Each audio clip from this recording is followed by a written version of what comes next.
Friends, Indian flying के इस नई वीडियो में आज फिर से हम आप सभी लोगों के लिए एयरलाइंस और ट्रैवल से नई खबरें लेकर आ चुके हैं।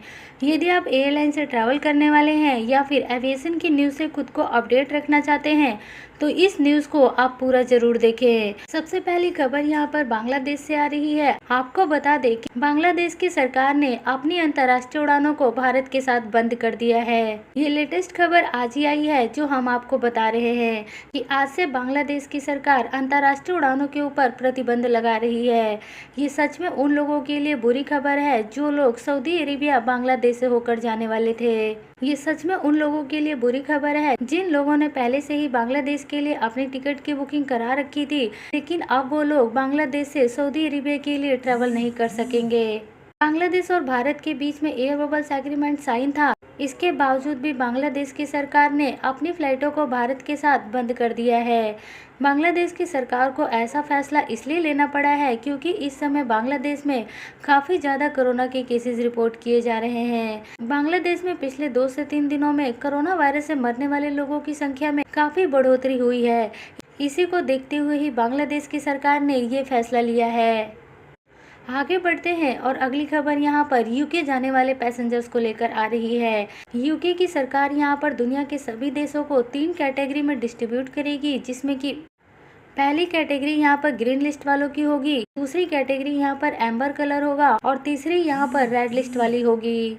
ग्रीन लिस्ट वाले लोग ऐसे होंगे जो कि आसानी से यूके में ट्रैवल करके जा सकेंगे। एम्बर कलर वालों को यहाँ पर क्वारंटीन में रखा जाएगा और रेड लिस्ट वालों को फिलहाल के लिए यूके में ट्रैवल करने की परमिशन नहीं मिलेगी। जैसे कि हम आपको रेगुलर बेसिस पर अपडेट करते आ रहे हैं कि 17 मई से यदि यूके की सरकार अपनी अंतर्राष्ट्रीय उड़ानों को शुरू करेगी तो डिजिटल ट्रैवल पास को लेकर आ सकती है। डिजिटल ट्रैवल पास के ऊपर काम चल रहा है और बहुत ही जल्दी यूके की सरकार इस डिजिटल ट्रैवल पास को लॉन्च भी कर सकती है। आगे बढ़ते हैं और अगली खबर यहाँ पर फ्रांस को लेकर आ रही है। आपको बता दें कि आगे फ्रांस की सरकार एक ऐसा फैसला लेकर आने वाली है जिस फैसले के तहत डोमेस्टिक फ्लाइटों की संख्या में कमी होने वाली है। आपको बता दें कि यदि आप फ्रांस में हैं और फ्रांस में यदि आप एक स्थान से दूसरे स्थान में केवल 2.5 घंटे में पहुंच जाते हैं तो फिर आपके लिए वहां पर फ्लाइट की सेवा बंद कर दी जाएगी। आपको बता दें कि फ्रांस की सरकार ऐसा इसलिए करने वाली है ताकि वहां पर पॉल्यूशन को कम किया जा सके। इसके साथ साथ अगली अपडेट यहाँ पर सऊदी एयरलाइंस की तरफ से आ रही है। सऊदी एयरलाइंस ने यहाँ पर ये अपडेट दे दिया है कि वह 17 मई से अपनी अंतर्राष्ट्रीय उड़ानें शुरू कर रही है। यानी कि अब 17 मई से जितने भी गैर मुल्की लोग होंगे वो लोग अब ट्रैवल कर सकेंगे। दोस्तों, हम यहाँ पर आपको बता दें कि कई सारे लोग इस बात को लेकर गलत अफवाह फैला रहे हैं कि सऊदी एयरलाइंस 17 मई से जो फ्लाइट ऑपरेट करेगी वो केवल सऊदी के नागरिकों के लिए ही करेगी। तो हम आपको बता दें कि सऊदी के नागरिकों के लिए पहले से ही फ्लाइट ऑपरेट हो रही है। सऊदी के नागरिक चाहे वो दुबई में हो या भारत में हो या फिर दुनिया के किसी भी देश में रह रहे हैं तो वो लोग अभी भी सऊदी के लिए ट्रैवल कर रहे हैं। तो सऊदी एयरलाइंस जो 17 मई से फ्लाइट ऑपरेट करेगी वो सऊदी के नागरिकों के साथ साथ गैर मुल्की लोगों के लिए भी ऑपरेट होगी। तो दोस्तों, आप ये समझ गए होंगे कि 17 मई से जो सऊदी एयरलाइंस अपनी फ्लाइटों को ऑपरेट करेगी वो गैर मुल्की लोगों के लिए भी शुरू होगी। अगली खबर यहाँ पर दुबई एयरपोर्ट की तरफ से आ रही है। यदि आप दुबई के लिए ट्रैवल करने वाले हैं तो यहाँ पर आपके लिए एक ज़रूरी खबर है। दुबई एयरपोर्ट अथॉरिटी ने यहाँ पर ये नियम लागू कर दिया है कि यदि आप अपने साथ कोरोना वायरस का कोई भी नेगेटिव रिपोर्ट लेकर आ रहे हैं तो वो कोरोना वायरस का रिपोर्ट QR कोड में होना चाहिए। यानी कि आपका कोरोना वायरस का रिपोर्ट QR कोड बेस होना चाहिए। जैसे ही QR कोड को स्कैन किया जाएगा तो उसमें आपका नाम और आपका स्टेटस, ये सारी चीज़ें उसमें मेंशन हो जानी चाहिए। तो यदि आप भारत के किसी भी लैब में अपना सैंपल देते हैं तो उनसे एक बार ज़रूर पूछ ले कि क्या उस रिपोर्ट पर QR कोड होगा और इसके अलावा उस रिपोर्ट पर आपका सैंपल की डेट, यानी कि आपका सैंपल किस दिन लिया गया है और रिपोर्ट किस दिन दी जा रही है, सारी चीज़ें उस रिपोर्ट में मेंशन होनी बहुत ज़रूरी है। और वो रिपोर्ट आपके पासपोर्ट वाले नेम से भी मैच होना बहुत ज़रूरी है।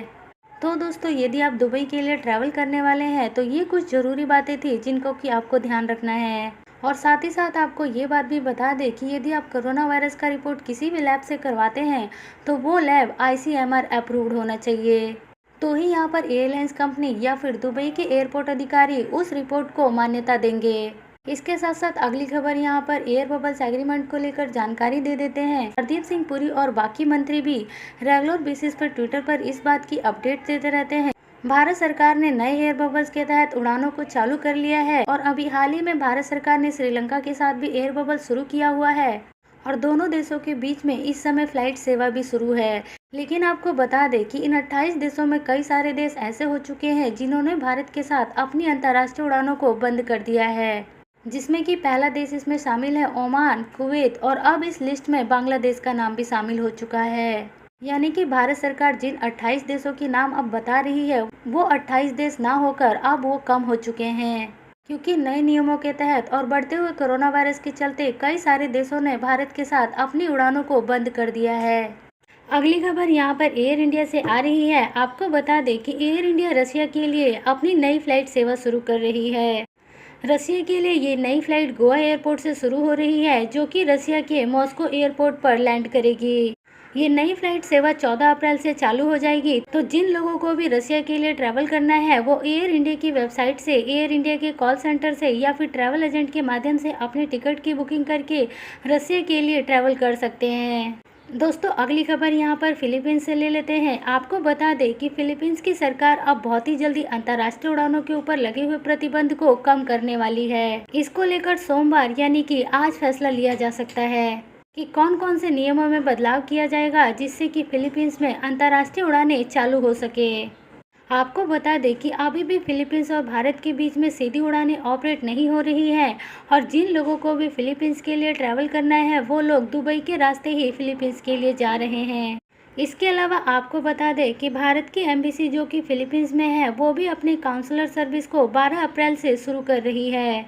इसका मतलब ये है कि दोस्तों यदि आप फिलीपींस में हैं और आपको कोई भी मदद की ज़रूरत है तो आप एम्बेसी से संपर्क कर सकते हैं और एम्बेसी के माध्यम से आप अपनी प्रॉब्लम को सॉल्व कर सकते हैं, क्योंकि ये जानकारी खुद यहाँ पर एम्बेसी ने अपने ट्विटर हैंडल अकाउंट के माध्यम से बताई है कि वो अब अपने काउंसिल सर्विस को सोमवार यानी कि आज से चालू कर रहे हैं। इसके अलावा दोस्तों अगली और आखिरी खबर यहाँ पर भारत के कोरोना वायरस को लेकर जान लेते हैं। तो भारत में इस समय कोरोना वायरस काफ़ी तेज़ी से फैल रहा है, जिसको लेकर भारत सरकार लगातार कोशिश कर रही है कि लोगों को वैक्सीन लगाई जाए और कोरोना वायरस को जल्दी से जल्दी कम किया जाए। इसको लेकर भारत सरकार ने बीते कल टीका उत्सव शुरू किया है। ये टीका उत्सव 11 अप्रैल से लेकर 14 अप्रैल तक चलने वाला है और ये देश में सभी नागरिकों को उत्साहन और प्रोत्साहन देने के लिए चालू किया गया है, ताकि लोग बड़ी संख्या में वैक्सीनेशन सेंटर पर जाएं और अपने ऊपर कोरोना वायरस की वैक्सीन लगवाएं। तो दोस्तों ये सारी खबरें थी एयरलाइन से इस वक्त, जो कि आपके लिए जानना बहुत ज़रूरी था। यदि आपको ये न्यूज़ अच्छी लगी है, काम की लगी है, तो आप इस न्यूज़ को ज़रूर लाइक करें, वीडियो को दूसरे लोगों को ज़रूर शेयर करें, ताकि उन लोगों को भी इस नई खबर के बारे में जानकारी मिल सके। मिलते हैं किसी और नई जानकारी के साथ, तब तक के लिए आप अपना ख्याल रखें।